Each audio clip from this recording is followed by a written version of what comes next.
అది నవంబర్ 2021. చెయ్యేరు నదీ ప్రవాహం ఊహించనంత పెరిగి ఆ నీరు జనం కన్నీరుగా మారుతున్న సమయమది.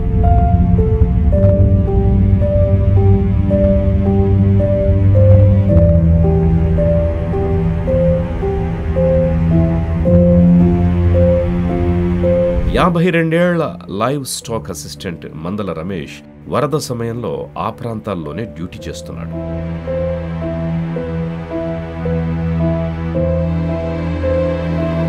ఇక అప్పటికే అలసిన రమేష్ జ్వరంతో బాధపడుతున్నాడు.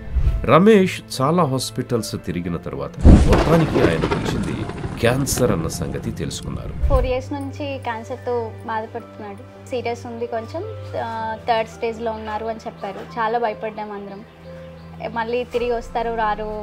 మెటాస్టాటిక్ క్యాన్సర్ అనే కారు చీకట్లు మళ్లీ ఆవహిస్తున్న నమ్మకం అనే వజ్రాయుధాన్ని పునర్జంతో సానబెట్టి మరీ పోరాడి వెలుగును చూసిన మనిషి కథ ఇది.